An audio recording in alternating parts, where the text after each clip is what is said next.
Shiels of 1118 Riley, Lansing, Michigan 48910. Tom's phone number is area code 517-485-3801. The recording was made by Jim Walkinshaw at the Oldsmobile History Center at 4000 North Grand River in Lansing on October 11th, 1990. This is tape number 1 of 2 tapes.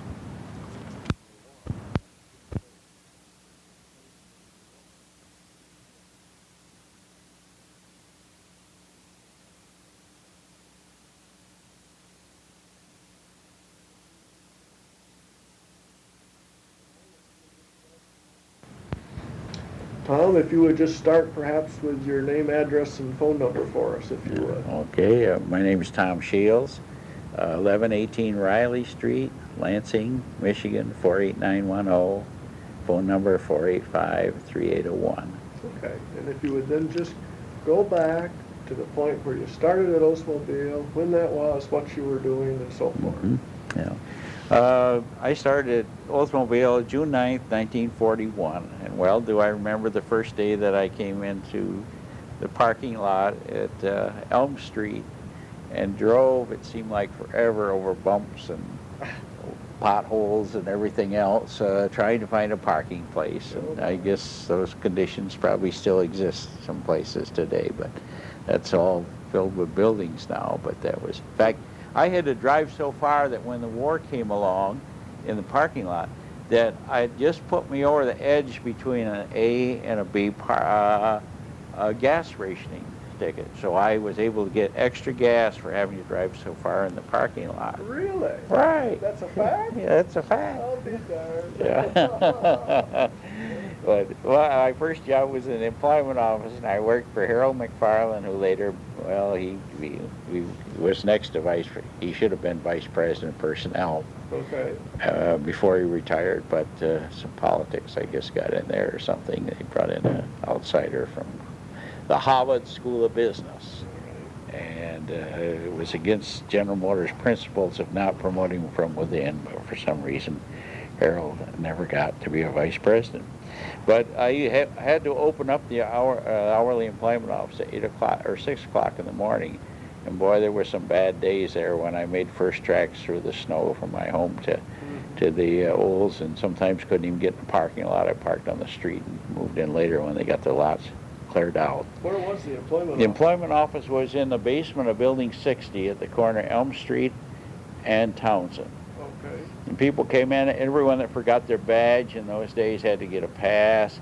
And all these phone calls came in of people that were sick, and when there was a snowstorm, I was all alone, and boy, the phone just rang off the hook. And they would call in to you? Yeah, you know. Oh, my goodness. Even once in a while squeezed a new hire in. Someone came in, and we, like a tool maker or something, which were awfully hard to find. Yeah.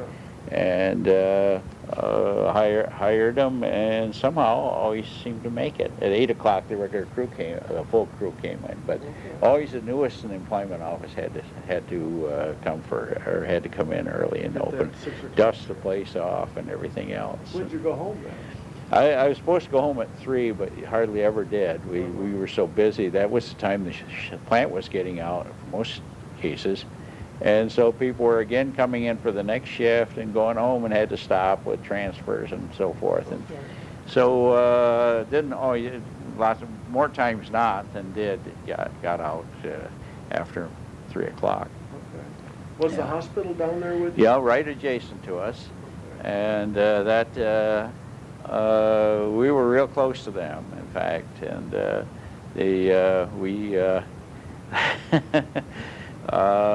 we got to know them real well. Do you remember who the doctor was? Dr. Gunderson. Did you ever hear of him before?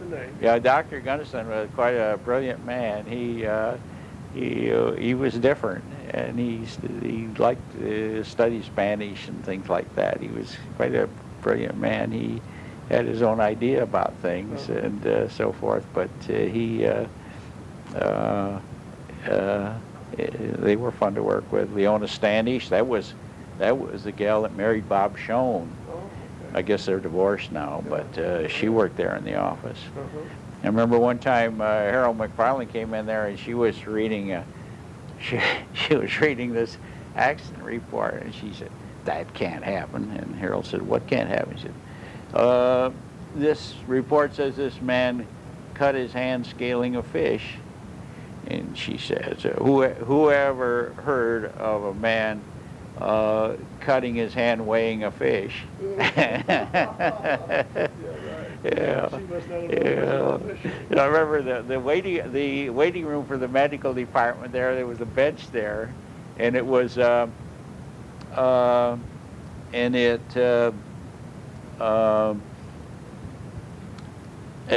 the girls' restroom was just for one person only. Okay. And when they would go in there,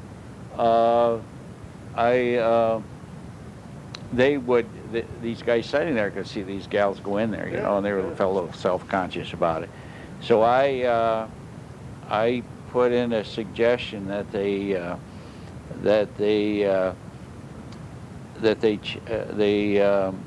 change the hinges on the door so they couldn't see them go in. Oh. And then they changed the hinges, and then one time one of the janitors came and moved the bench in front the other way around. Guess he knew what he was doing. Yeah. Yeah. How was the room down there in the basement arranged, Tom? Where were? Can you remember how things were? Oh yeah, they were. They came in out of the side door there. From the south end of the building. From the south end, yeah, right off of Elm Street there. All right. And there was like one door in, and then the other one, the sidewalk curved out, and the other one curved towards the Elm Street gate. Oh, all right. And so they came and they went, and the Bessie McCree, who was a longtime employee, ever hear of her? Yeah, oh sure. Yeah, she was there at one time. She was the oldest woman employee of General Motors. They thought probably 45 years or so. She never got married, and they took care of the sick claims and things like that. So you were both right there by that door as you came in? That whole thing, and then the salary personnel was right adjacent to that. Going going towards the north. All right. It'd be right in the corner facing Townsend Street. Okay. All right. Yeah, and then down the hall was Labor Relations, Bill Mahoney, and Red Cherry was assistant to Bud Brandel was the personnel director. You've heard of him. Yeah. And the recreation office there was a long hall down there. Okay, they were down the main corridor. Yeah. Down the center part of the building. Right. Yeah. Yeah. And where the medical department, how did it fit amongst all of that? They would just. We had employment record files there that faced all the way across there. Okay. And we locked those every night. And then later we got a big vault-like thing. You didn't walk into it, but it had great big doors on it. Yeah. But that took up almost the whole width by where the interviewing windows were. Okay. And we had all the records that were sort of fun because you read in there. I came to work there in '41, and the union had been formed, I think, in about 35 or something like that, wasn't it? Yeah. And looking back, those old records there from like 32, most of the plant was laid off and stuff during the Depression. Why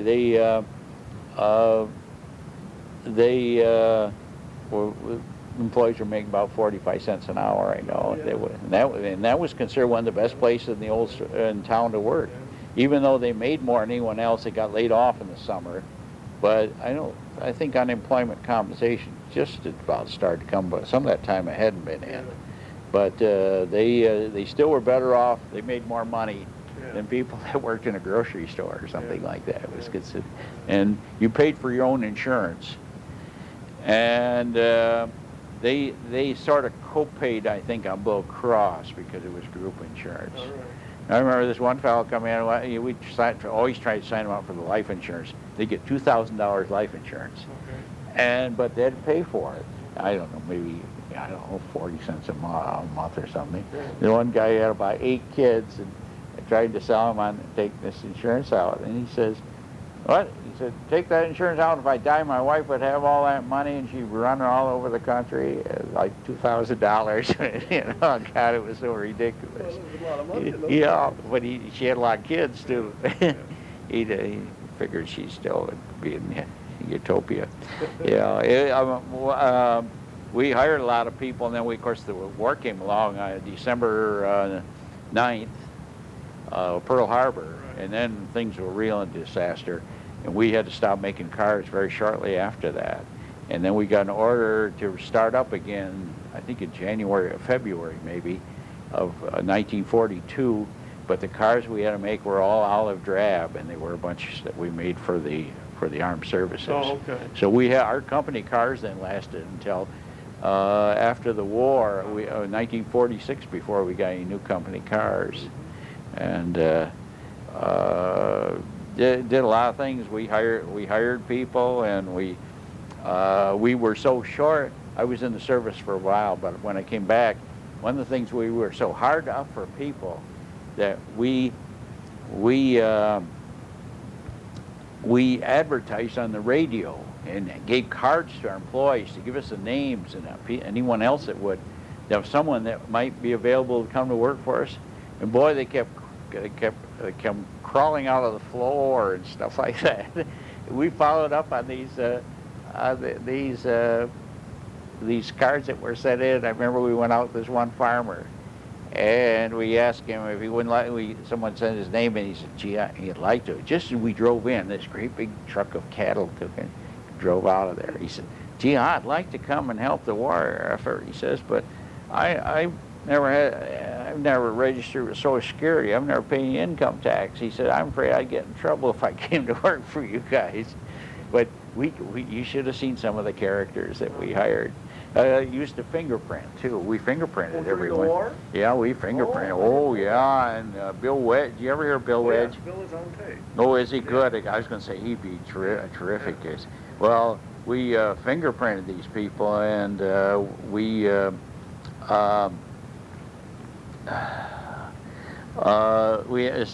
of them, God, they smell like someone tipped them over on Halloween or something.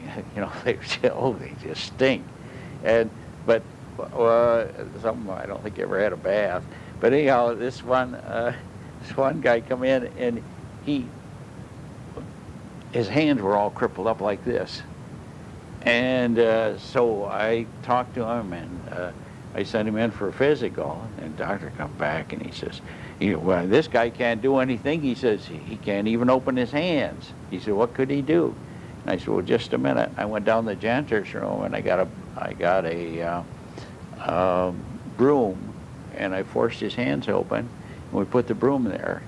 And I said, "He can be a sweeper, and he probably wouldn't take all these rest periods these guys did."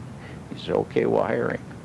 And I remember when I had a fingerprint, his hands are all like that, and I had to take, and we had to pry them open and cut the little squares, the fingerprint card, Yeah. and then cut little squares out, and then roll the ink on his fingers, and then I took and wrapped it around his fingers, and then we paste all back on another card.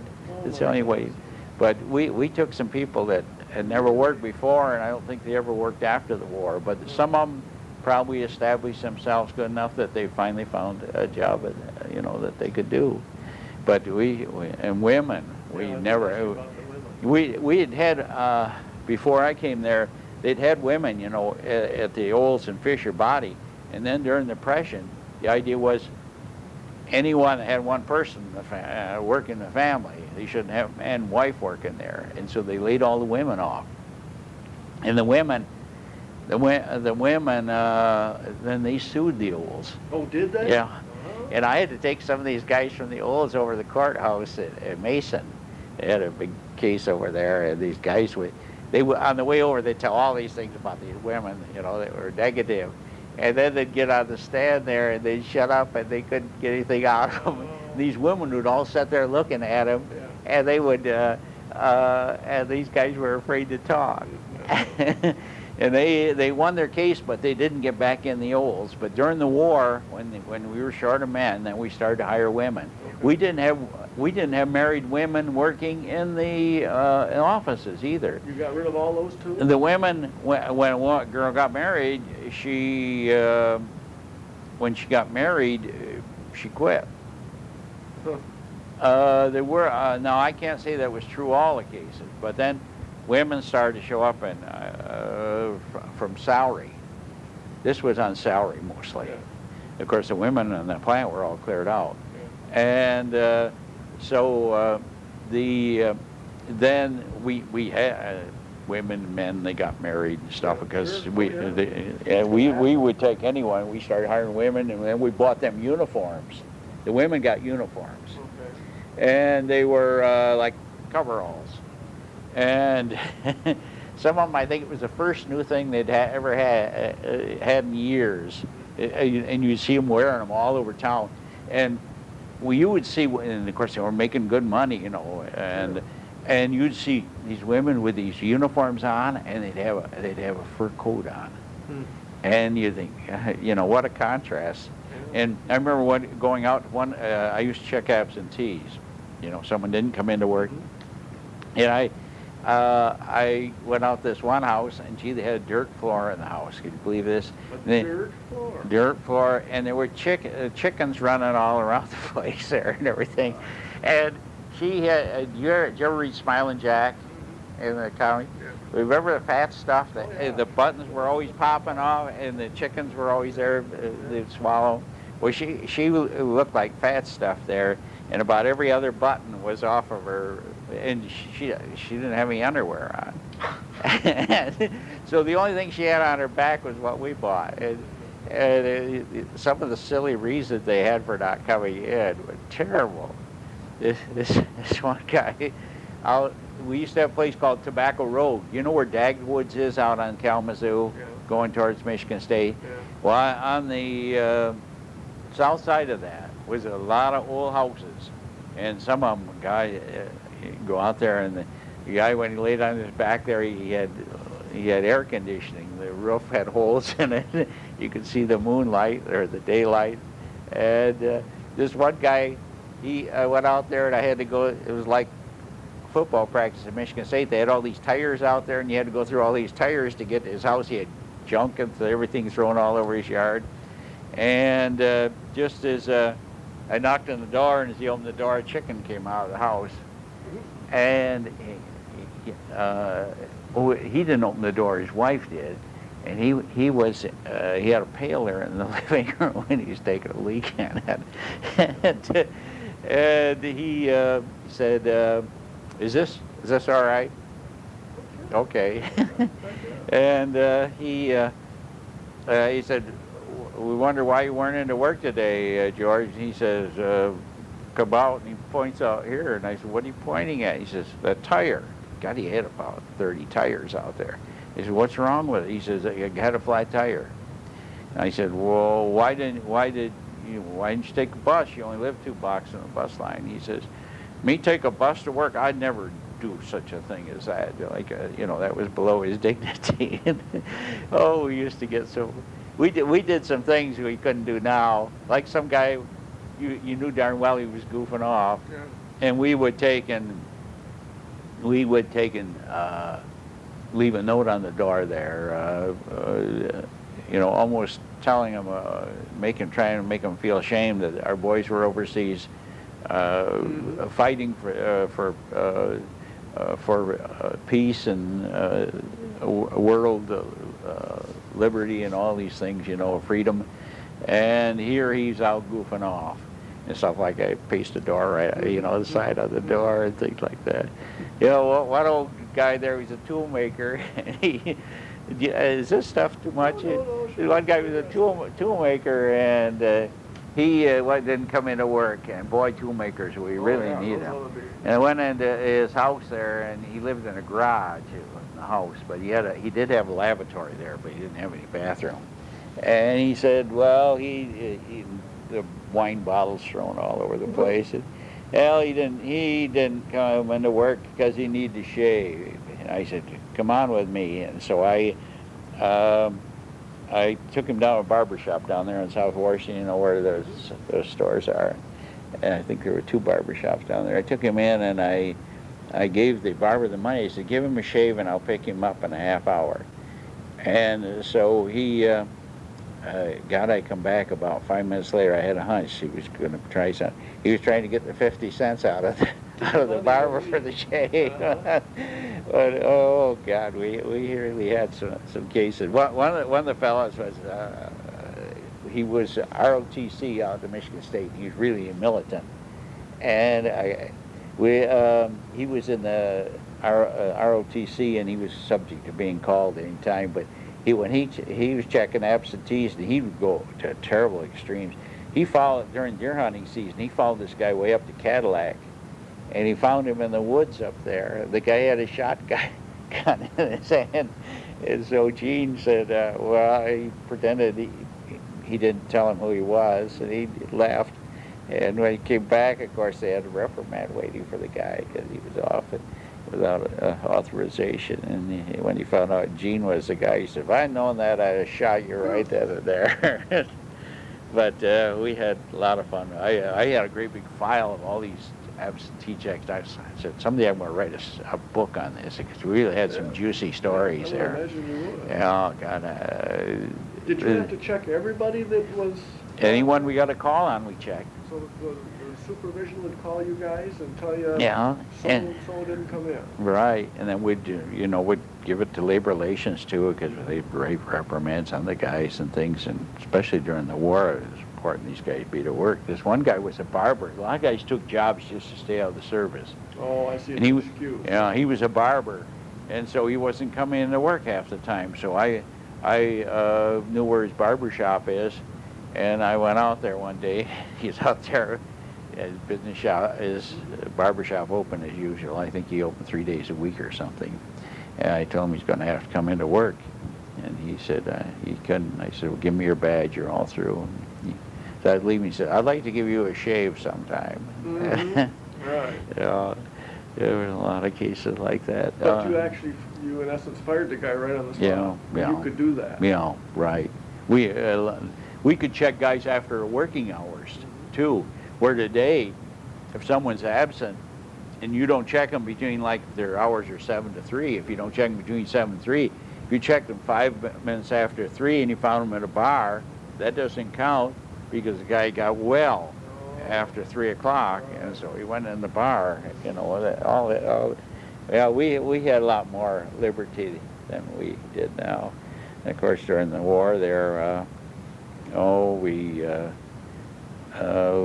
we made cannons and we made shells and aircraft parts and did a lot of things for the war effort. And we had the Army. Did you guys in personnel have to work a lot of overtime then to get people hired through and all that stuff? Tremendous amount of overtime. Yeah, we'd put in 70, 80 hours. Wow. And stuff like that. And then in 1944, Roosevelt was president, of course, and Henry Wallace was the vice president. And the Democratic Party had, they said Wall Street had told him to get rid of Henry Wallace. But Henry said he would still campaign for Roosevelt. So the Democratic Party asked Oldsmobile to provide cars and drivers while Henry Wallace campaigned through Michigan. How could that? And so Gail Retzloff and I we met Wallace and his party in Jackson, Michigan, and met him at the depot. You couldn't believe this guy was vice president of the United States. He got off the train there, and his pocket on his coat was ripped. His clothes looked like he'd been sleeping in them. His collar was all wilted, and his hair hung down in front of his face. And I thought, gee, this guy is vice president of the United States. And I picked him up, and we took him to the Elks, and he gave a very dull speech there. He was a terrible speaker. And then we went. Then he had to come to Lansing, and he spoke at the Capitol Park, which is down where Days Inn is down there now, and I guess the other part's is retired apartment, retired citizens. Porters. Yeah, it was a porter, you know, right. And he talked down there and gave another dull speech, and then we had to be in Flint at the IMA Hall at 9 o'clock, and we had about 35 minutes to get there. And we had the state police with us, of course, an escort and the FBI. And so we started out, and I know the state police, they kept saying, stay right on our bumper. And we got out here by Shaftesbury, and some guy in an old Model T pulls off the road without any lights on. God, we just missed him. That was almost the end of the vice president. But anyhow, we got down a little further, and the car broke down. And so they rushed him off into another car, and I slept in a gas station, over a gas station that night, waiting for someone from the Olds to come out and fix the car. And they did come out in the wee hours of the morning, and I picked him up. I met him at the Hotel Durant in Flint the next morning. We were supposed to get money. They told us our expense money would come from this Cy Bevins, a national committee man for the Democrat. The guy who never showed up, and we were spending our own money. And so our next stop was to be in Detroit, and he was to speak at the Olympia, which where the Red Wings used to play, and golly, that night, there was a big crowd. Gee, they were out on the street. In fact, we couldn't even get in ourselves. But he showed up out of the hotel there, and someone had pressed his suit and then mended the pocket, and they must have given him a clean shirt, and he looked pretty decent.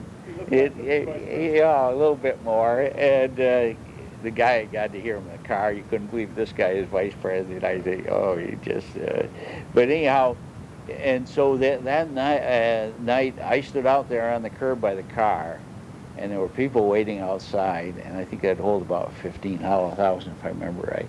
And they turned those old mics way up, the old volume, and God, he sounded like $1 million. I couldn't believe it was the same guy. Amazing. Yeah, and of course, that was the Detroit headquarters, and I think most of the people at Oldsmobile were Republican, in administration. They always had to do that. Yeah, well, they had to, because we had all these war contracts, and he was the vice president of the United States, and so. Then we went on to, they had a big party for us, the book Cadillac, and they had this Marian Anderson. She was a colored opera star, well known at the time, and a lot of celebrities there, the mayor of Detroit and all these state senators and everything. And God, they brought these drinks there, and no one had any money to pay for them, and so we told them to put them on the tab, and then the guy kept standing around there waiting for a tip. Mm-hmm. And Gail Ressall had him $1. The guy was really insulted. But the next morning, at the hotel, Cy Bevan showed up, and he gave us some money. I think he gave us $100, which looked, sounded like a lot of money in those days. And so we could take care of some of these incidentals.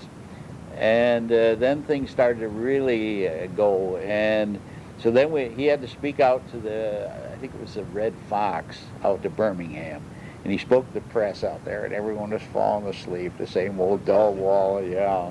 And then the next day we had to go, and then we had to, the next day we went to Battle Creek, and he spoke at the Kellogg Auditorium there, right downtown Battle Creek, and would you believe this?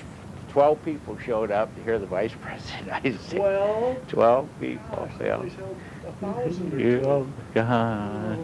Then we went on to Grand Rapids, and we went to Pantland, and they had a great big. They had a good crowd there, and he spoke there. And Bill Mahoney had told me, he said, as soon as he leaves you, you're through. He said, come on home.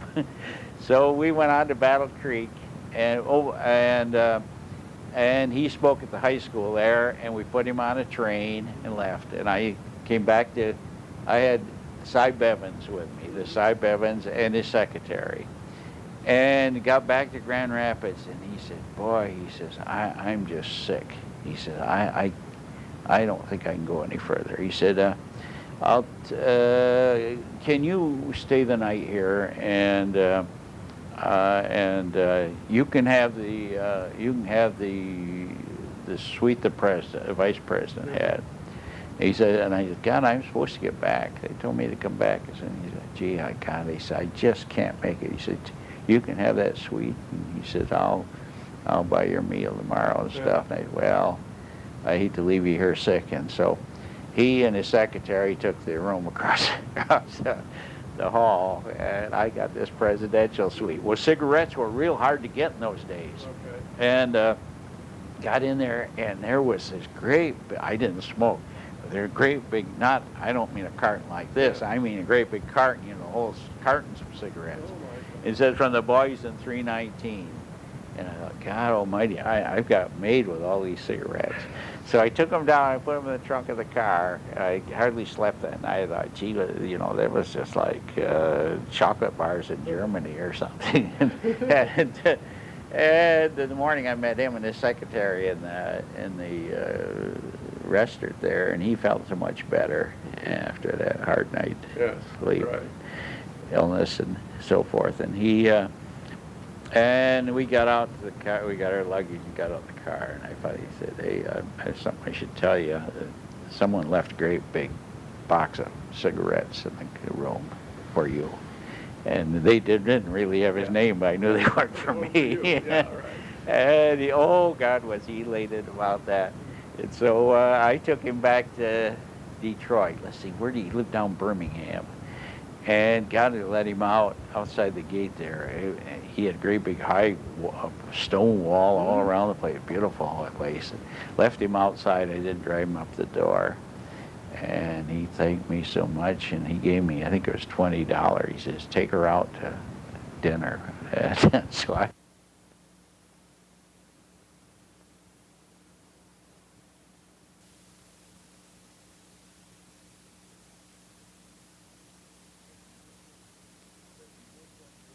But you just couldn't believe that this man was vice president of the United States. So I guess, and you know, then later, the next election, he got in with the Progressive Party, which is a bunch of pinkos, from what I understand. And Truman, and he, who else got involved in that? I can't think. Someone else well known. But anyhow, the Progressive Party, but he never knew he was running. But it was a good thing that.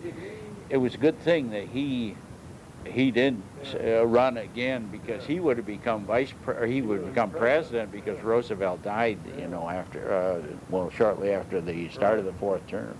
Did we do those kinds of things regularly, Tom? Kind of carry people around and carry them around? Quite a bit. I was trying to think of some others. Do you remember Douglas MacArthur? Although this wasn't as much, we received a lot of people into Lansing for the various events. Well, one of them was General MacArthur. When General MacArthur was removed by Truman from, you know, the Japan theater after the war, of course there was a lot of friction there, because Truman hated his guts, and he came to Lansing, and I picked him up at the airport. I picked up his wife, excuse me. He rode with some of the General Motors officials and the state officials, and I picked up his wife, and she's a very gracious lady. Mm-hmm. And we went out to the Kellogg Center, and they were going to stay there. They at least gave us suite of rooms. Can't remember if they stayed the night. I think they did. But then there was a big parade from East Lansing all the way down to the state capitol, and he was going to address the state capitol. And she rode with me in a convertible. And I drove for a lot of parades, like the 75th anniversary and things like that, and the one for the 50th anniversary of General Motors in Flint and stuff like that. But this crowd was so enthusiastic about MacArthur that they kept coming in front of the car, and they wouldn't stay on the curb like normal. And all the way in, and she said, oh, this must be terrible for you to keep driving like this with these people. And she was, you know, very concerned, you know, glad no one got hit or anything. You got up there to the Capitol building, and she shook my hand there, and she thanked me so much. And we went in, and he addressed a joint meeting of the House and the Senate. And he addressed them. And then we went back out to the Kellogg Center, and when I let her out, she called General MacArthur over, and she said, "This is Mr. Shiels, and he's been taking care of me all day here while you've been doing what you have to." And gee, he came up and he was so gracious. He said, "Thank you, Mr. Shiels," and all that stuff. You know, General, he really had a lot of polish. They lived in the Hotel Waldorf, the Waldorf Astoria in New York, and she told about her boy who was in military school. I think she's a real nice person. But over the years got old, like Thomas Murphy and people like that, chairman of General Motors, and people like that. You got quite a few cases like that where you have to drive people. But this whole week deal was, I'm sure there are things like that have gone on to a certain degree, but it was political, and the corporation, of course, had all these war contracts, and how could you say no? Yeah. Even though they probably didn't feel too great about it. Dewey, I think, was running it. Dewey was running it. Yeah. But back to the girls in the plant again at the wartime. Did having those all these women in the plant pose any unique problems that we? Well, they had to wear these hats that would keep their hair out from going in the machines. They had to do things like that. There were some marital problems on this. You know, women getting involved with the guys and things like that. Were the women generally good, better, or worse workers, or? They were good on things they could handle. You know, when you get into heavy stuff, they didn't.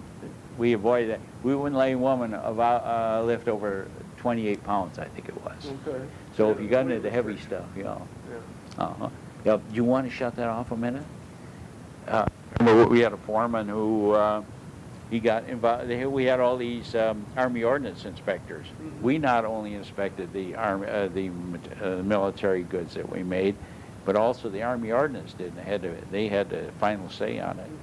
And I remember this one guy. He was a longtime foreman. He got involved with this Army Ordnance inspector, and he just took off from a job with her and just went somewhere. I think he was old enough he didn't have to worry about the service, but there were cases like that. Marital problems were caused. The girls' uniforms. I see pictures with a thing called it says wing on it.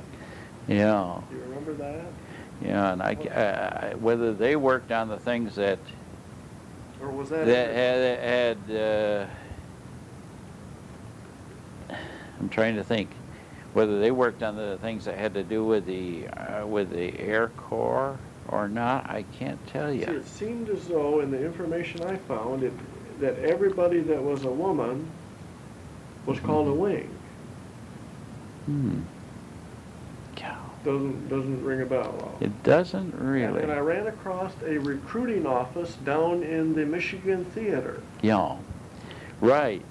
And we did that to try and recruit more people. They thought if they were downtown, they might walk in there and make out an application. Was that our office? Yeah, that was our. Like one of you guys or somebody? Yeah, Mrs. Teal. Her husband's, the Teals were well known in the Rio organization, Rio Motors. Okay. And she was a wife of one of the Teals. And she had that office down there for a while. Okay. Yeah. Jim Walters was assistant personnel director at that time. He had been in the sales department. And Red Cherry then, Mac became head of, he went down to work with Bill Mahoney, and Red Cherry, who was assistant personnel director, had sort of a setback, or they sort of demoted him to employment manager. And yeah, that was another way of finding, besides these people we were out tracking down names. Was that the only other office that we kind of... Yeah, I think Michigan Employment Security would send people down to us. Okay. Another thing we had what was formed during the war was the Lansing Industrial Personnel Association. And there were about 30 companies there. And when one company maybe was doing civilian goods and they had people available, why, through this organization, we would pick people up like that. Maybe we could distribute their employment skills to maybe Oldsmobile or Rio or Motor Wheel, who all had government contracts. Okay. Mm-hmm. Did we, Tom, in those early days try to match employees' skills with jobs?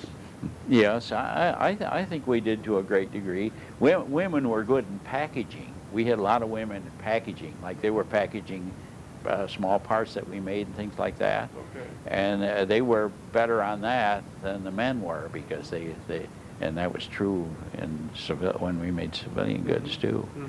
So especially when we had the parts department, which later became Sure. General Motors Parts.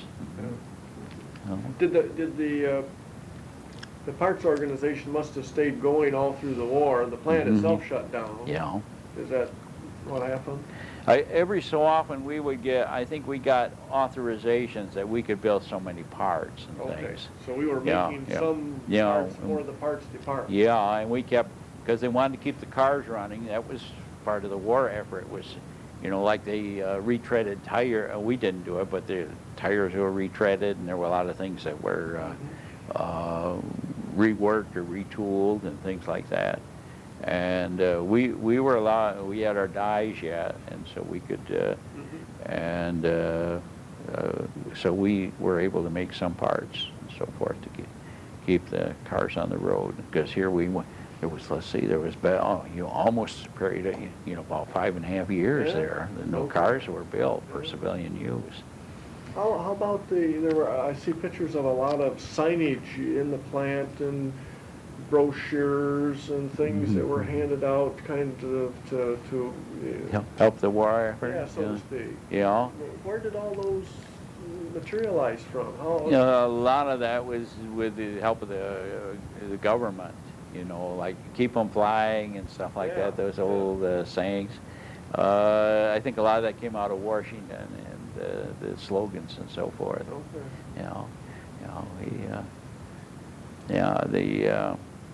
And then war bonds was big. They had a lot of war bond drives. You probably knew about those. Did you folks have to participate? Yeah, we tried. Everyone we hired, we tried to get them to sign up to have war bonds taken out.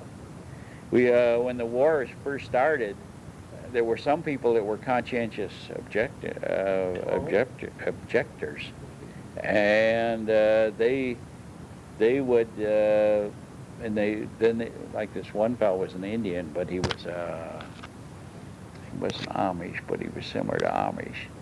And he sent us this passage from the Bible that it was against their religion to take up arms or to take another one's life. And so at first we didn't do anything about it, but then as the war became more serious, we sent him a letter and told him he'd either have to come back or we'd take him off the payroll. And he came back. Oh, did he? He didn't give up his religion. Came second in that case.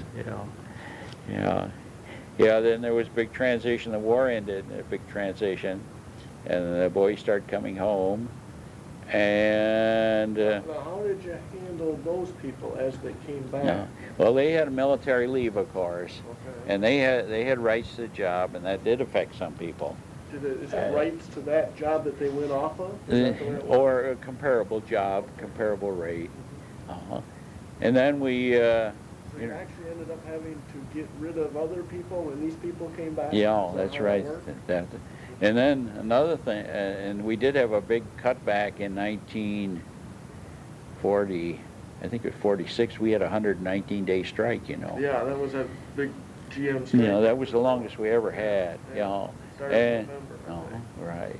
I remember I'd always wanted to sell real estate, and so all our work got caught up, and I asked Red Cherry, I said, how about leave of absence? Because really it cost the company a lot of money to keep us on the payroll, and they didn't terminate anyone or anything, it was on salary.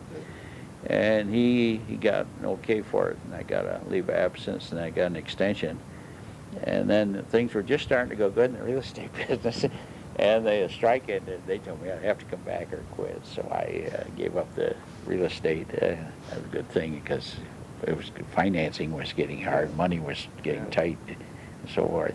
And then the old strike ended, and then there was then we had a big layoff. That was first time in my life. That was first and only time in my life I'd ever been laid off. So you actually got trapped in that layoff? Yeah, and I'd had a magazine subscription business, and I'd been doing that part-time, and so I had a lot of special orders for Time and Life and so forth for veterans, and I was getting orders. I was advertising in New York Sunday News, and I was getting orders from all over the country, and even Alaska, which wasn't part of the country, and Hawaii, and so I had more than I could handle, so the layoff really didn't hurt me any, and then when the business started to taper off was good timing, because then they called me back to work. How long were you gone? I was gone about 3 or 4 months. Okay, and that was right after the strike? Yeah, that was a little while after the strike. Yeah, they had real wholesale layoffs, and a lot of people were affected. Yeah. And because of people from the service coming back, and then also all the war work and the conversion over and things. We probably had more people on war work than we had building cars at that time. Yeah. I would think. I'm pretty sure we did. What happened during the strike to all you salary guys? What did you have to do?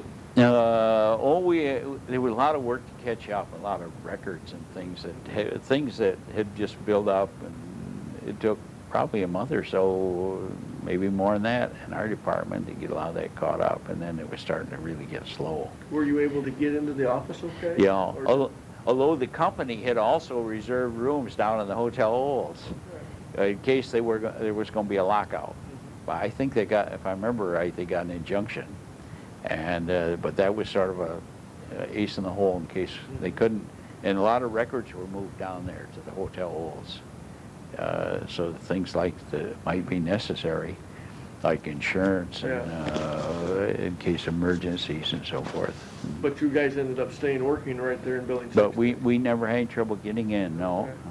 But there were some. Did you have to go through the picket line to get there? Or? They had pickets, but they really they didn't. Never got so anyone was bumping anyone else. I don't think there was any casualties or anything like that, as far as I can remember. Pretty. What happened, Tom? Now the women that you put on during the war, those were kind of all new people. Mm-hmm.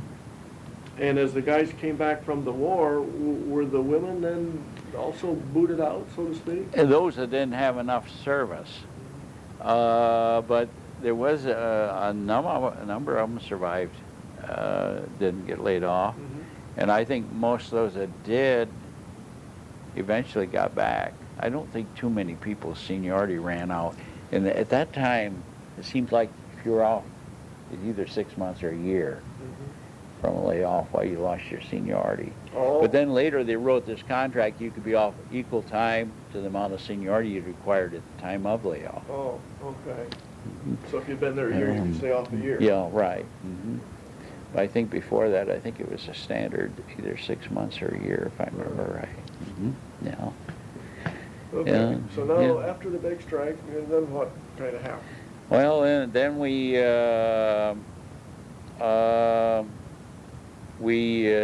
converted back to civilian goods, and the cars were so much in demand there for a while that we were allowed a discount, buy a car.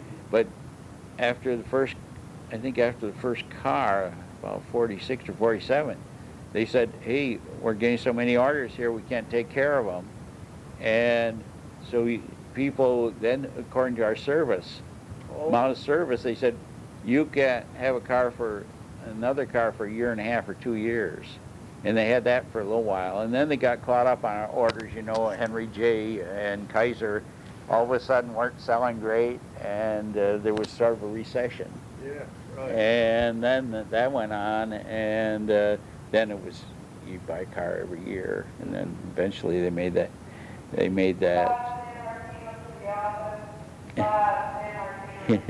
Whose voice is that? The lady from the office down Oh. there looking for somebody. Yeah. So then of course, then it was businesses. Things got, pretty stable there. And then later on I went up into, I think, when was that? About 54 or 5. I went up to salary personnel. Okay. Now, was And- that still in Building 60 at that time, or? Yeah, just a minute. No, that had moved, after the war, we moved over to Building 62. And that was the old warehouse. Yeah, right. And the employment office had more room then. They were on the first floor at the north side of the plant there. Where I guess, well, they were until about, what, 5, 6 yeah, years 2 ago. years ago, Yeah. And then we were up on the third floor. Okay. And we had all those pipes hanging out and everything. And we had that old rib siding there, and the guy was a corny one. So in fact, someone one time wrote a letter to Wolfram, said the employment office was salary personnel was a disgrace, and it was terrible anyhow.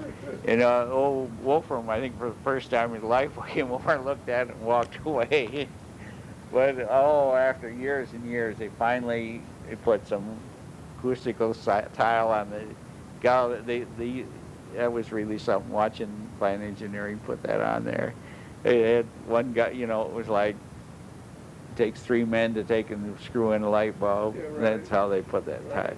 God, they had one guy there, electrician, that stood there all night there, and of course, if they had to take a couple of screws out around a bracket for electrical wire, and they had to have a pipe fitter there and all this junk.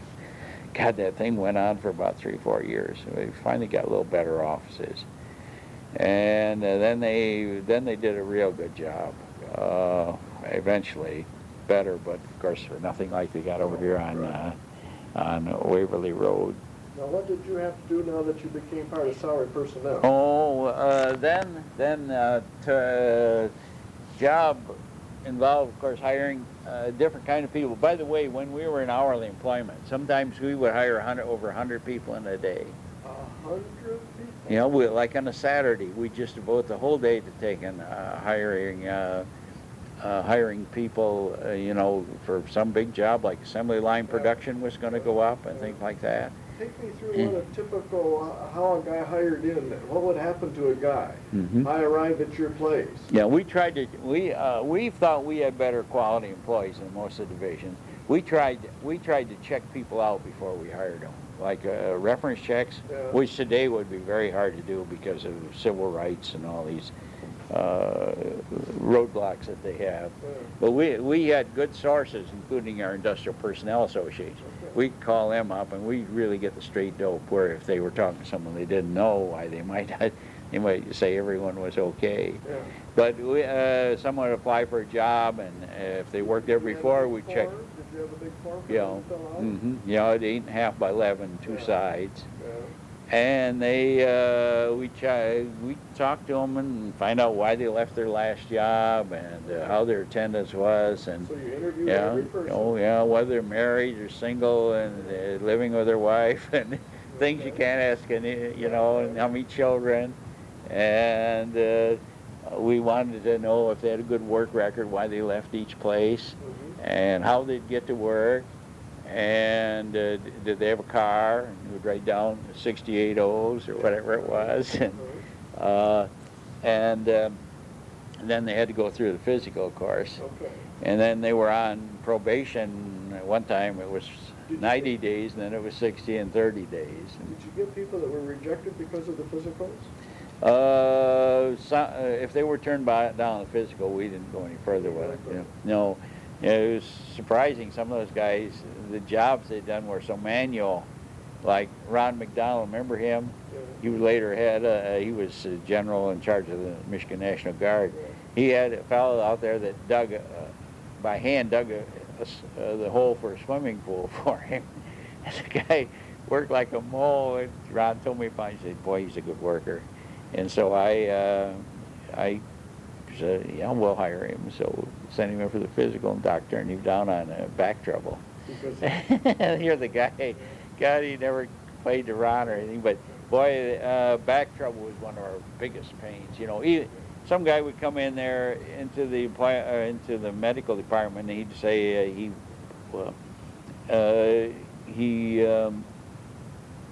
his back hurt him or something, and didn't know how it happened. And later he'd be suing us for workman's compensation, and he could tell you verbatim what happened 3 years before that and the exact minute and everything. He got schooled and all this, and so the stories would change. So we got pretty wise on that sort of business. You know, gee, when I used to check absentees, I run into some little. It was like some guy. He claimed I even took a picture. One guy was up putting shingles on his barn, and he claimed he had back trouble. And another guy, he couldn't. He hurt his back, and I tried for 3 months to find out. We knew he was doing something.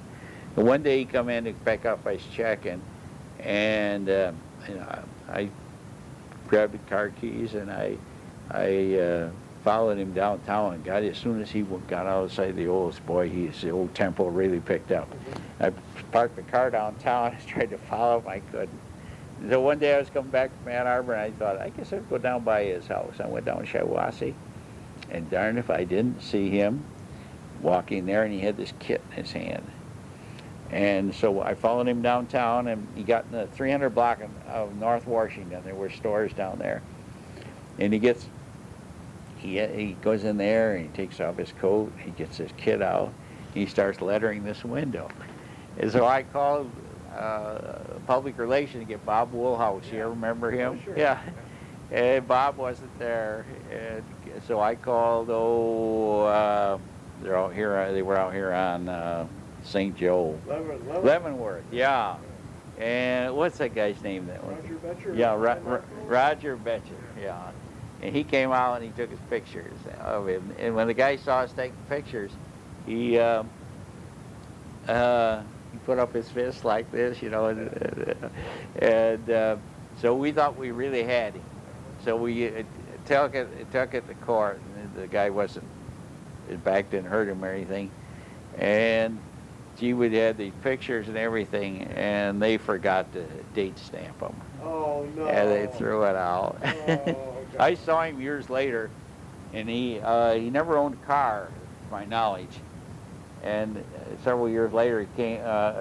We got a place at Bear Lake, and he came in the gas station there, and he had a big Buick, and he had a whole bunch of junk in the back. Yeah, we paid him off, but I don't know whether he was still in that business or not. But we got movies of a guy claimed he had back trouble, and he was he had a hand plowing his garden, you know, and all this stuff. Yeah, God. Yeah, it was awful hard to win. The Department of Labor is so union oriented. It's just stacked against you. Yeah. Let's see, going back, now we're in salary personnel. Yeah, okay, in salary personnel we interviewed people, and we worked a lot with supervision, and it was more skilled hiring then outside the tool makers and die makers and machine repairmen. We had an hourly and things like that. And we did a lot of college recruiting, and sometimes we acted as the corporate interviewer on campuses like Ferris.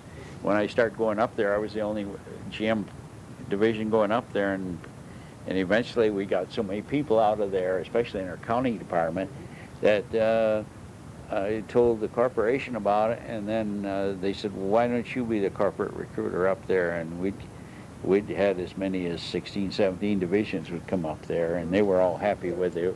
Down-to-earth accountants and data processing people, and then we got some secretaries out there, people like that. But used to go to Purdue and Illinois and U of M and Notre Dame and Michigan State, of course, and did some through community college too here in Lansing, where they didn't require a 4-year degree.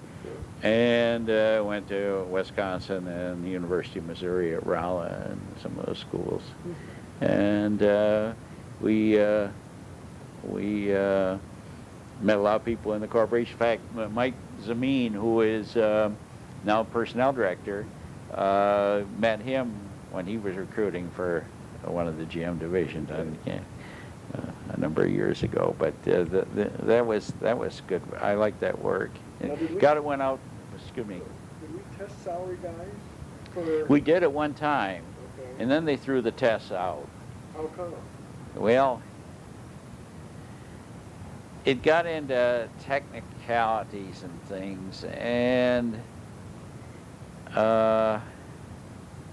want to shut it off?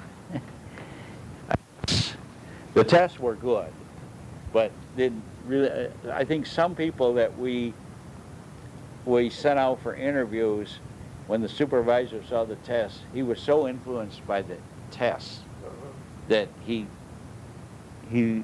closed his eyes to some other things, personal qualities and things that someone could have had. Really like some people on paper would be just brilliant, but maybe they didn't have very good personality, and the supervisor might have been so influenced by that test that he didn't really get the whole picture, or he didn't use the whole picture. And that part was too bad. What test did we use, Tom? Can you remember back what some of those were, just for? Well, you mentioned the Cooter interest test, and there was an IQ test. I'm trying to think of some of the names of them. We didn't prepare them ourselves. No, we got these from Rensselaer Polytech Institute in New York. And they sent a professor here, and he worked with Bill Schultz. It was before I was in the office.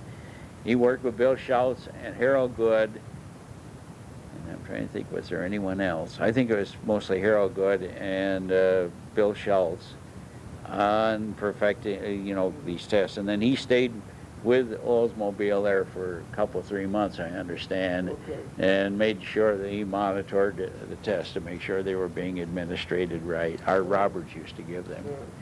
And we didn't use those on production workers. We used a different test on them. We used a manual dexterity test, and we did use an IQ test. Oh, did you? And we used I think we used that Cooter interest test too, if I remember right. So you had quite an extensive. Because every so often someone was great with the manual dexterity, but when it showed their interest, mechanical interest, it probably was way down below. And they said, "This guy, he's too smart. He's really too smart to work on a repetitive job. He may stick his hand in a press or something, and instead of using the buttons, and so sometimes the test would work against someone that was overly qualified for some jobs.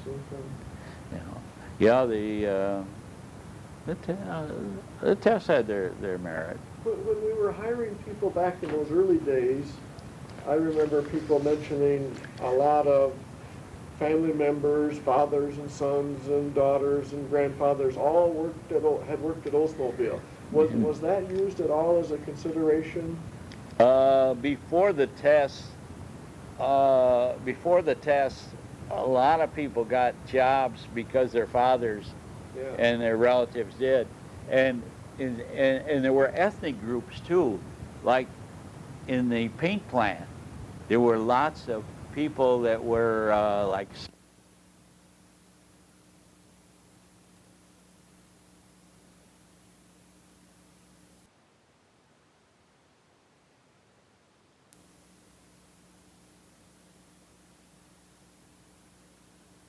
(118) Riley, Lansing, Michigan.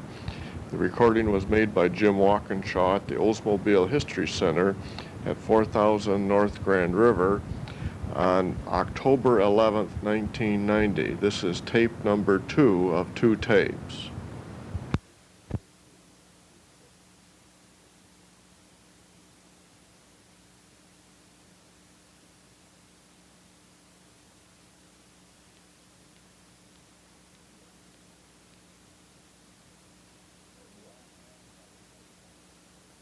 Okay. Matt probably covered some of this stuff, though. Not really. Didn't he? No. The ethnic groups, how did they get to a specific spot? I think it was, some of them could hardly speak English. Yeah, so how did we Now they were like the Ides and the Rahals and the Dehars and people like that. Yeah. They worked in the paint plant, and it was hot there and smelly. But they'd come. A lot of them got off the boat probably and came here, and then they probably recommended a relative, and he probably, you know, and they said, well, let him work with us, and then I can help him along. I can show him how to do the job. And then we had a lot in the crankshaft department. We had a lot of brothers and father and son teams, and those guys were pretty husky because they had to lift. Oh, that was before everything was done by hoist. Yeah. Now those guys lifted those crankshafts by hand. They machined them here and they lifted them over for the next machining operation, and so a lot of those guys were like. And we in the motor plant we had quite a few Chicanos. Okay. And Al Niles, he and some of those people come in, and if they quit and go back to Mexico and came back, he'd say, yeah, I want him back. His brother's working here too. And how did we handle the language barrier, Tom? I guess a lot of that was handled by someone else that worked there that could speak the language. So we relied on somebody that already knew how to speak it. You know, he can carry that a little further. When the war came, Fisher Body didn't have hardly any war work. Okay. And they had one whole department over there, the sewing department. They had one section of that were people that were all deaf. Oh. Deaf and mute. Yeah. And one Saturday, we hired something like 20 of them. And that was really something, a real quiet day. Oh, I can imagine. But they had someone there that could help interpret for us. Yeah. And we signed all those people up, you know, together, and it was a lot easier. And they were, I'm trying to think where they went. I can't remember where they went over in parts. We tried to get the people in the parts department to go on to war work. We kept the parts department going, you know, but probably a lot more limited. But yeah, cars are wearing out, and so they need more parts than ever. And we tried to get the women in the parts department. We tried to get women in there, you know, take the place of the guys. And we tried to plead with these guys on hourly that worked there. Those were good jobs in parts. You know, they were easy, and it was clean. That go over and work somewhere where you can do something more patriotic. Work on something that's war work. And you couldn't believe it. Some of these guys say, to hell with it. I said, I liked it here. I'm not going over there. Yeah, that's right. And they were pretty well protected because of their age or their dependents and so forth. But yeah, that was something when we had all those people. And we over the years and now hourly, we tried to recruit. We worked with the Michigan Department of Handicap, as far as we hired a certain number of blind people that couldn't even see, and they would have their own instructor from the department come in, go in with them and instruct them on how to run the machine, and then they would teach them how to walk in the plant and the path and everything. And then after, and boy, they rarely Mr. Perrine, he was terrific, and he claimed he went to movies and stuff, but he let me put his glasses on one time, and I had a headache for an hour afterward. His glasses were about that thick, and he was just fantastic. And one time, one young person, one fella couldn't make it, I know, and he said he had no sympathy for him. He says, if his mother didn't baby him so much, he said, I could make him a good employee out of him. But he said, she keeps interfering. Oh, yeah. But we had a certain amount of people that were blind. And those people worked out. They worked in there, well. yeah, they did. Very good, very dependable. Like they say, handicap, or you know, they're more conscious of being there every day and things like that. You know. Okay, now that's kind of how things were. How did that method of hiring folks, like the salary folks, as time went on, we changed how the method and what you tested people or not and so forth. So how did that change as time wore on? Well, the testing just went out, and oh, okay. I'm saying probably early 60s. I'm guessing, but I'd say probably early 60s. All right. But see, your civil rights started to get in, and we got quite a bit of static on testing and things from them and stuff, and the corporation became more influential on making us aware we had to hire more minorities and more women. Okay. And so that's when things started to Now, happen. did that change then how we did our employment business, so to speak? Yeah, we started recruiting, like we would go down to Tuskegee and Howard University and a number of black schools, and where they were all Grambling, and we would go down there and hire. And then there's an Army. Fayetteville. Yeah, we went to, this fella got this going, and he rented this big motel, and he steered all these officers from this Army that were getting out of the service. GM would come in there and rent rooms and stuff, and we would interview all these people that were being discharged from the service, and we got some that way too, and I think the information we got on how good they were was pretty authentic. Now, in the early days, this is perhaps a little bit of an unusual question, but in the early days of all of that, when we were going to places like Tuskegee and Howard and those kinds of places, how did we find the students' quality in those areas versus what we had seen elsewhere? Now, that's kind of a loaded question, but be honest with me. Well, I guess you had to figure the school, and of course they had their standards, and to really say, well, a 3.5 there is the same as it would be out of Purdue. Yeah. That was a little hard to say because, for instance, some of those schools had engineering students, but maybe their curriculum was a lot different.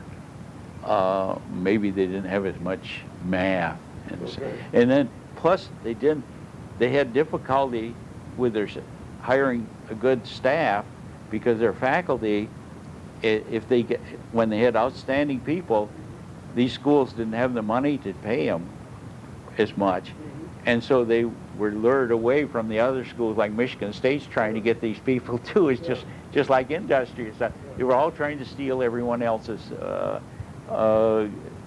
top-notch employees, and I think that made a difference too. And so for real engineering students, we felt we did engineer and technical people.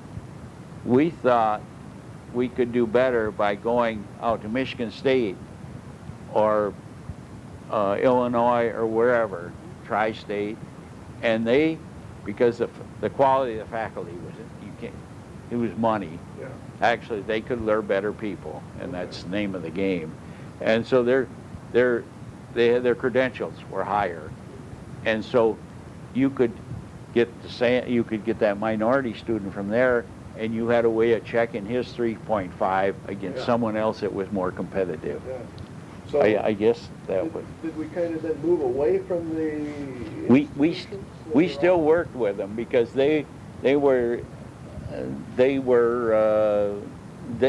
trying to establish themselves too, but I think to really try to measure them, you could get a better picture and it was more authentic when you hired someone from U of M. Yeah, well, I'm sure that's true, yeah. With those credentials, and you would if they came from Grambling. Grambling was I was down there a couple of times. Grambling, of course, was noted for its football team. Yeah, that's right. And I know they said they had some secretaries down there, and we went down, and they could have made the football team. And I don't think from, I invite a couple of them up, and on their shorthand and stuff, they weren't as good. We could get someone out of high school that was better qualified. I hope the NAACP doesn't. No. I mean, it was just wasn't that just a fact of life? In those That's days? just, and that's just the way we did it. and that's my humble opinion. Yeah, and that's Right. all I can ask. Yeah, 'Cause right. That was kind of a unique time that we were going through there, that society had asked us to do. Yeah, that's right. Yeah, we were trying to do our job, and one thing I remember too about, we were always, Matt probably told you about hiring Harold Metzel and people like that. Well, you mentioned that, Yeah. I think, in there somewhere, Yeah. but you tell Not Harold. Not Harold Metzel. You mean Bob Stemple? No, I hired Bob Stemple. Oh, you hired Bob Yeah, Stemple. Pete Estes. He hired Pete, and when Pete Estes became president of General Motors, I know Matt sent him a nice letter. Matt was really terrific with words, and he sent him a nice letter, and he got a nice reply back from Estes. I know. About probably 56 or 57. This fellow, we tried to interview everyone that came into our office. And if they didn't, if they called back and they said that there wasn't anyone there at that time, why we would try to interview them. I mean, regardless of what they were applying for and salary, and which isn't the situation anymore. But anyhow, one day this fellow came in, and he filled out an application, and the secretary gave it to me, and he came in and he had a whole bunch of drawings under his arm, and he was an engineer. He was from Worcester College in Massachusetts, an engineer, and he wanted to start on the drawing board. And an engineer wants to start on the drawing board. That's our dream, because we've tried to get Michigan State. We wined them and dined their faculty and ask them, why won't you teach mechanical drawing out there so that your engineers can tell a technical drawing from a road map? And they said it was below the dignity of their engineers to ever start on a drawing board, and not like GMI, where no one got out of taking mechanical drawing. And so I thought that was great. And so this fellow was a little older than the average college grad, by 2 or 3 years maybe. But anyhow, so I talked to him, and I was impressed. He wanted to work for Oldsmobile. And so I sent him over to product engineering. He talked to Claire Harrington, and he talked to some people.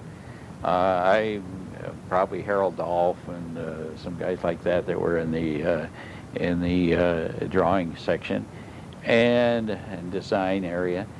And they liked him too, so we got together and we made him an offer, and he took it. Yeah.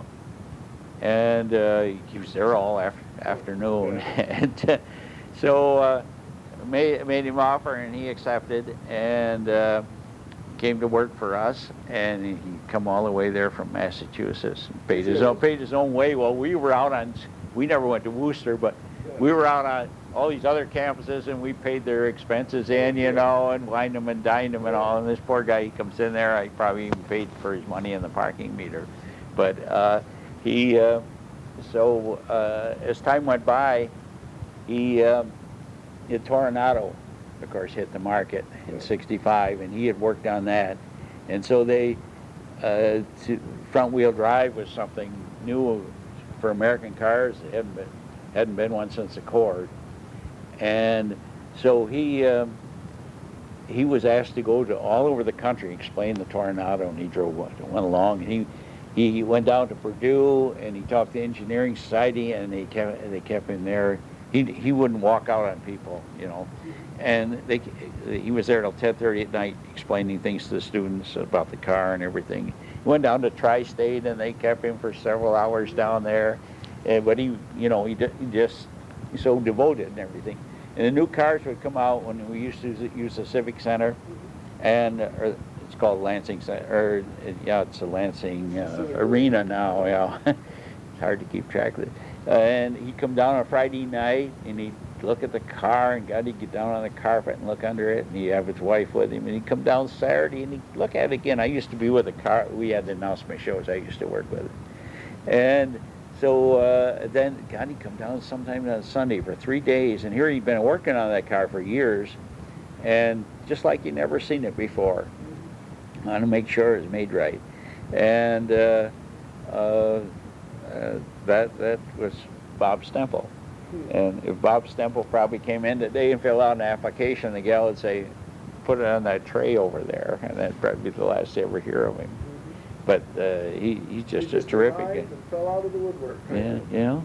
Interesting. Why did he pick Oldsmobile? I don't know. I don't whether he liked, he owned an Oldsmobile, or he just from being at the time of his boyhood or something, he just made the desire he wanted to work for the automobile industry, and he preferred Oldsmobile. I don't know whether you can fill out an application anywhere else or not, because he came here all on his own.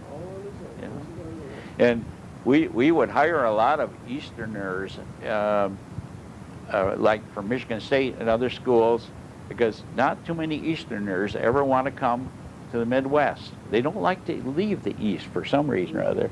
And we had a lot of out of Michigan State there. We'd hire these guys for the summer employment programs, and they'd enter their senior, they'd get ready to graduate after having them there a year or two in the summer and liked them.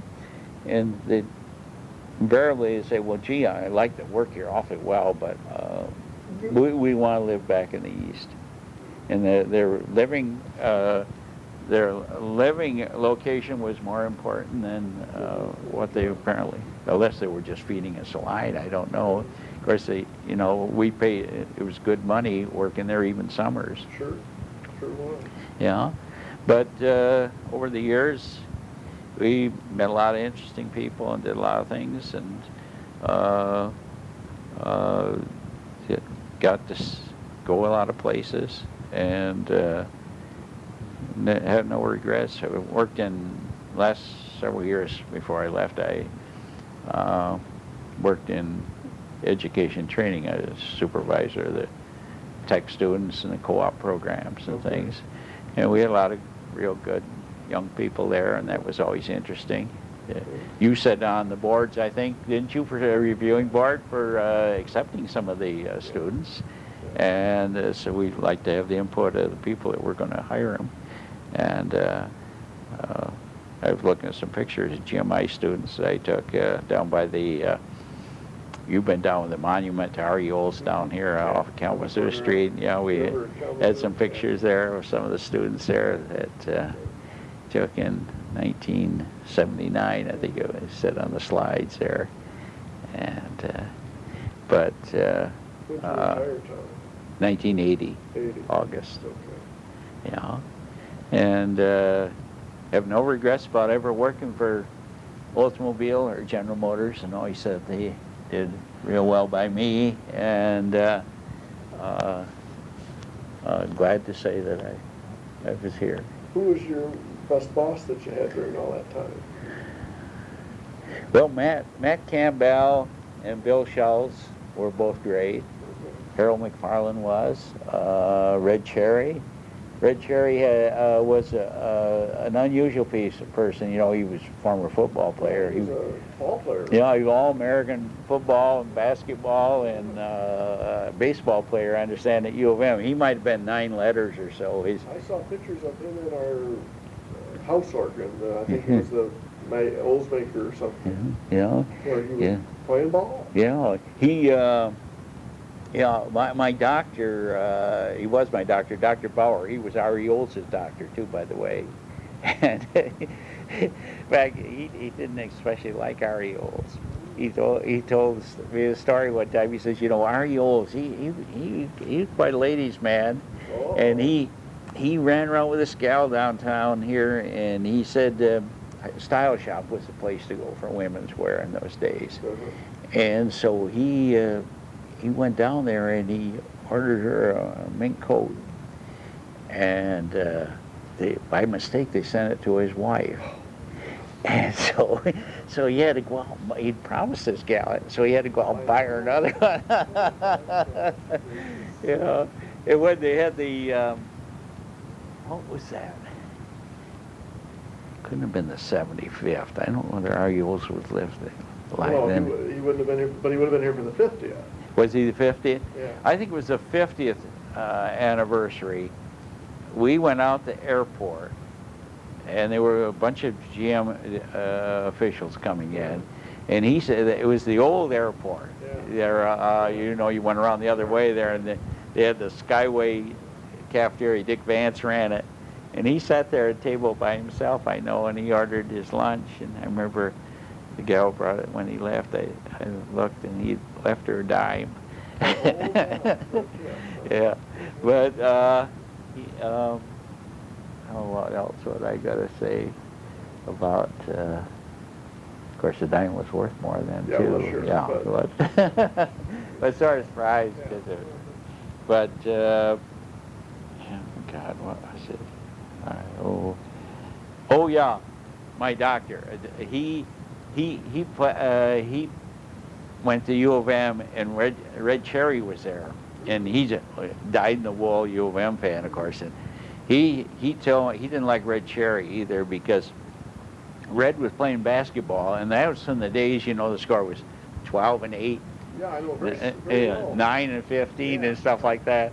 And Red, of course, was a star, and they were way ahead, like maybe 6 points. Yeah. And there was about a half minute to go.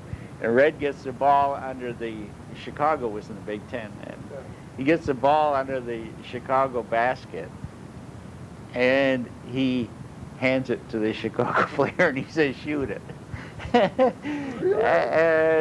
and the guy shot it and made it. And old Doc Bauer never forgave Red for that. The coach pulled Red out of the game, but the game was already won. It was only about a half minute left. That was the only penalty there ever was. But Red was good-hearted. People would.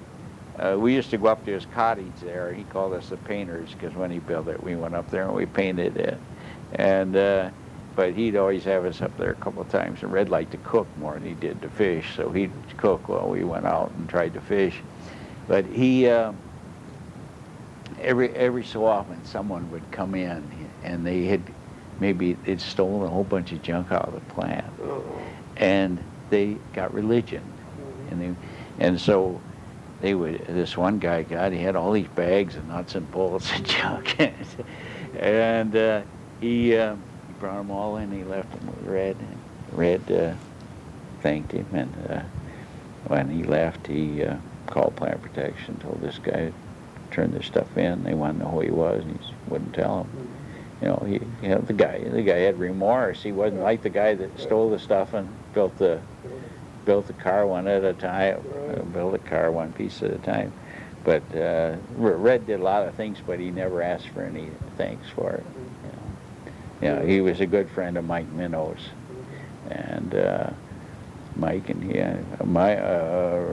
Red was dying of cancer, and Mike Minnow was in the hospital.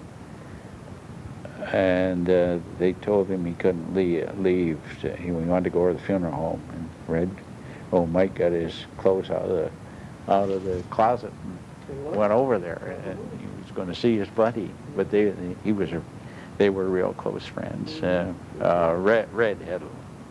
Cherry had a lot of good qualities.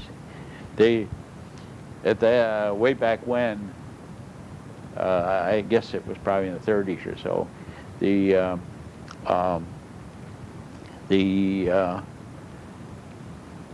Olds hired a lot of athletes, like Duke Osborne. Mm-hmm. You ever hear of Duke Osborne? Oh, sure. Yeah. And Time Study was a place where there were a lot of athletes, and Gail Resloff was an athlete, and Archie Tarpoff and all those guys.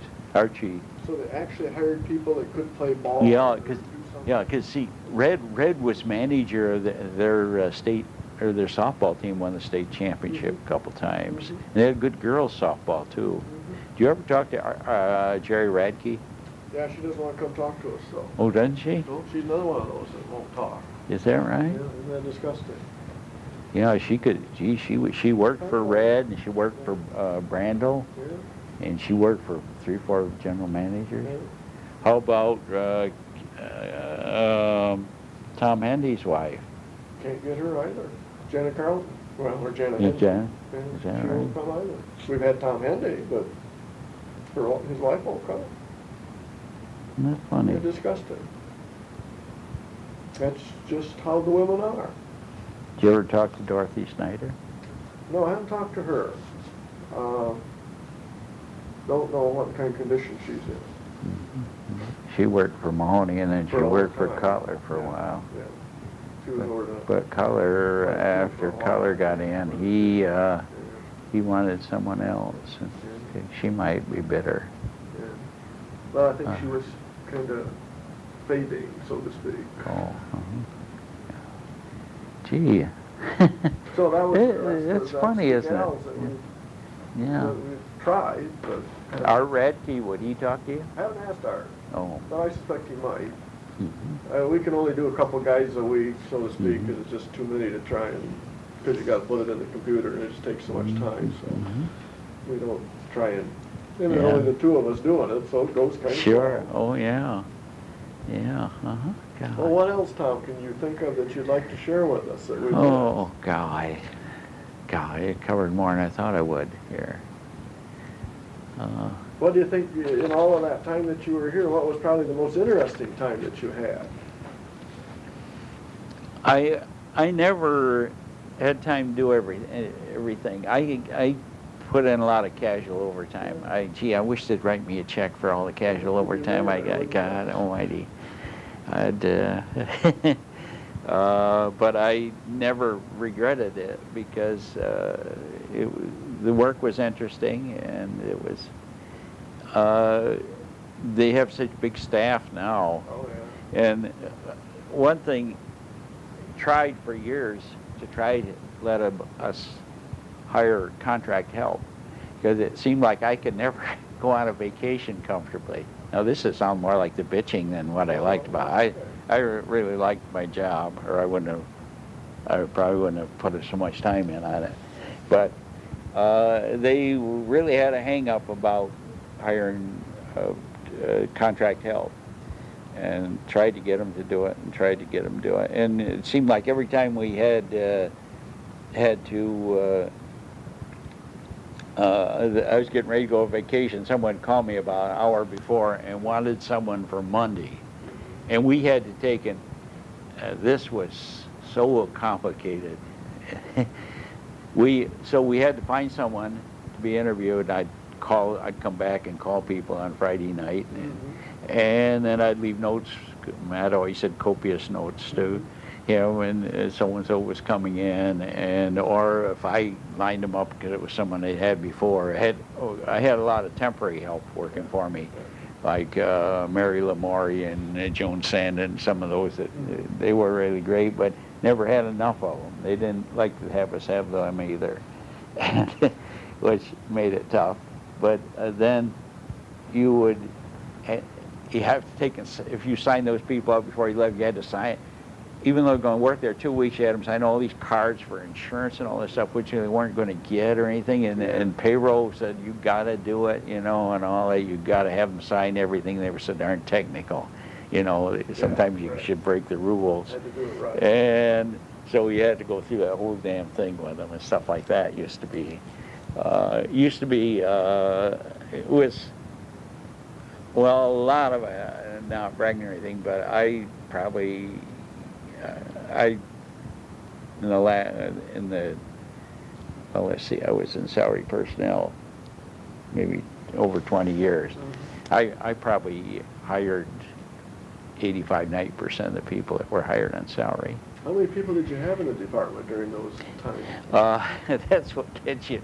They got all these, before I left, when I went into education, they brought all these women in. And God, they were always so busy that they couldn't interview people. They couldn't do things, and they couldn't be bothered with this or that.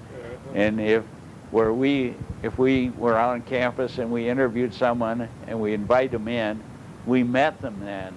We even went down to the hotel and picked them up, and we met them, and we took them out to the department, and God.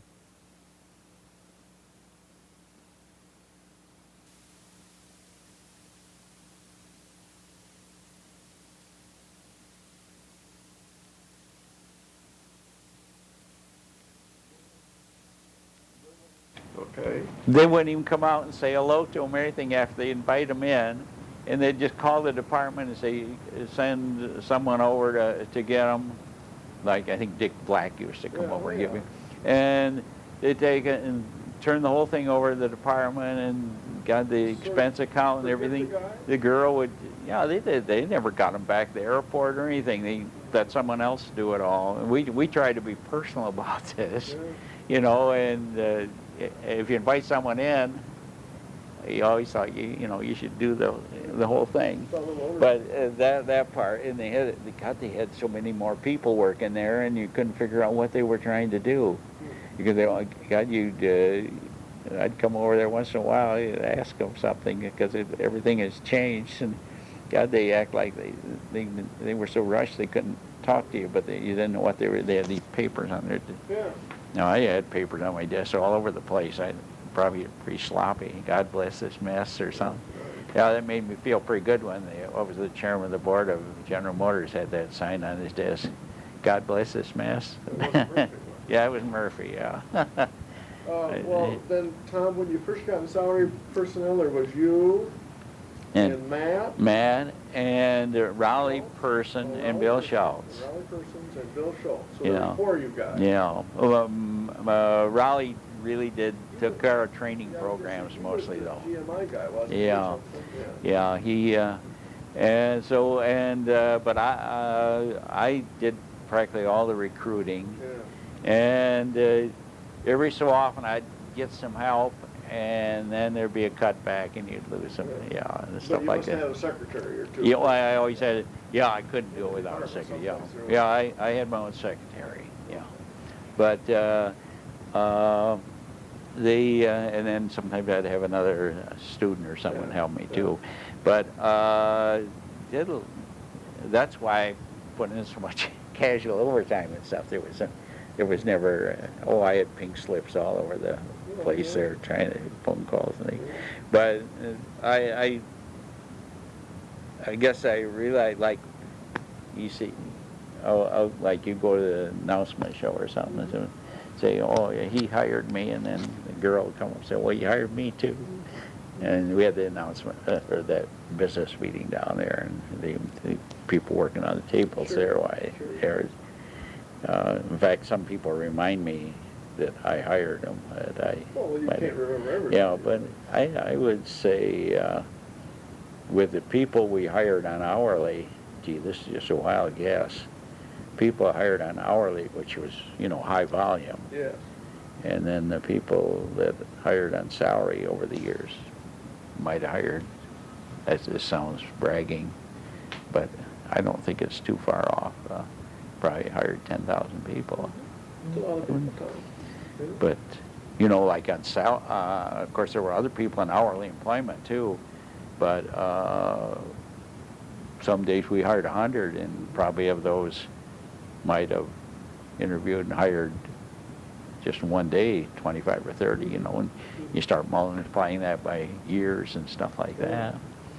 Did you in your salary thing, well, or even in the hourly one, did you ever get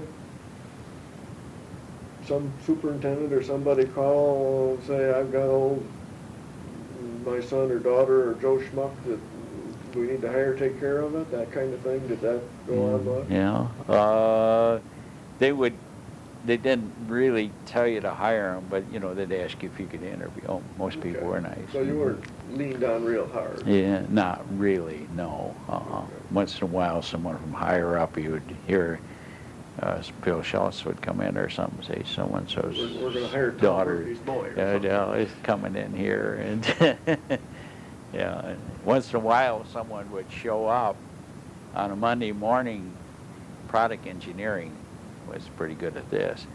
Someone would show up on a Monday morning out there and said they were supposed to go to work, and no one in our office knew anything about it. And product engineering was the worst violator of this. They went around, and then of course especially when they had John Belts over there, was general manager, they really used that old power there, and once they really irritate you at times because no one knew how they could. You had to have a 215 to hire someone, right. and no one knew how in the hell they got a 215. Well, they had 215 forms to maybe for sick leave or something, but they'd take and do that whole damn thing. This maybe only happened 3 or 4 times, but you just wonder how in the hell this ever happened. Yeah. Those are the odd things. Yeah, I in fact, one time this guy showed up, and I thought, well, how did he ever get a job? What's happening here? Couldn't believe it. When I went to write him up, I thought, God, this guy, that's nothing. We had to write him up, tell him the whole policy. How did this guy ever get in here? And this was one of their backdoor deals. And that guy said, this guy isn't even sharp. And he's an engineer. And he worked for Chrysler. And I just couldn't figure it out. And God, about 2 months later, old Belts had me over his office. He just get rid of the bastard.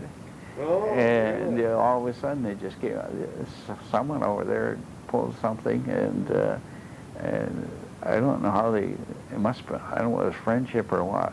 Just couldn't figure out how in the hell that guy ever got in there. Yeah. But Belts was an explosive guy. I really don't. I know the papers raved about him, but The news media liked him. yeah, because he was very outspoken, and he called people a son of a bitch and all this stuff. And but I didn't. There was God, I'm trying to think of his name. He went farther than Belts did eventually. You know, Ed Cole. Yeah. No, not Ed Cole. Oh, Came from Oldsmobile. oh. Howard Carroll? Yeah, Howard Carroll. Yeah.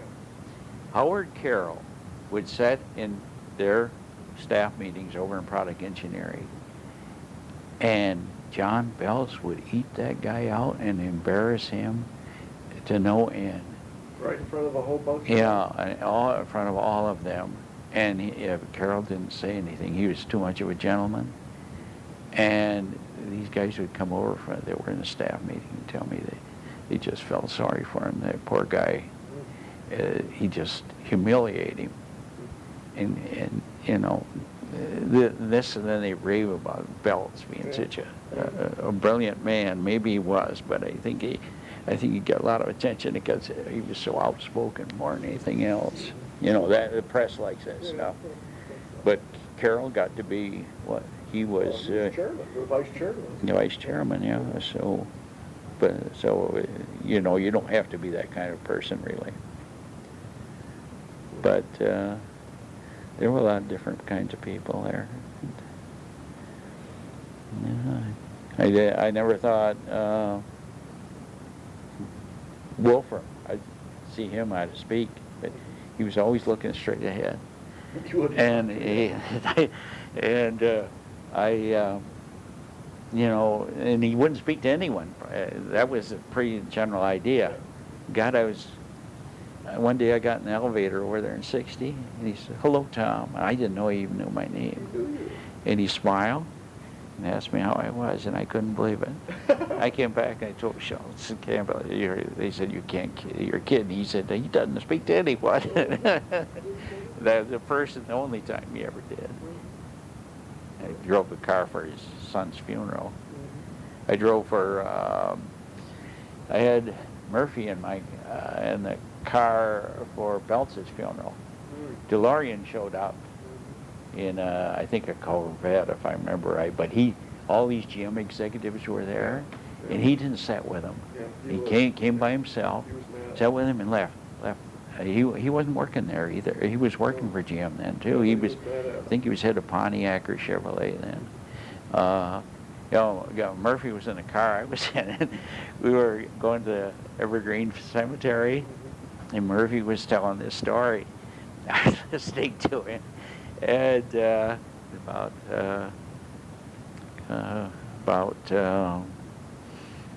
was it about?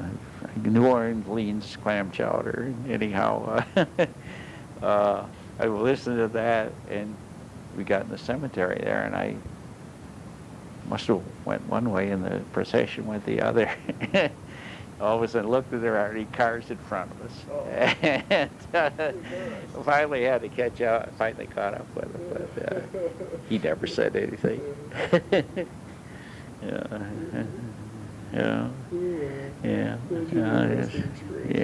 Yeah, a lot of good people.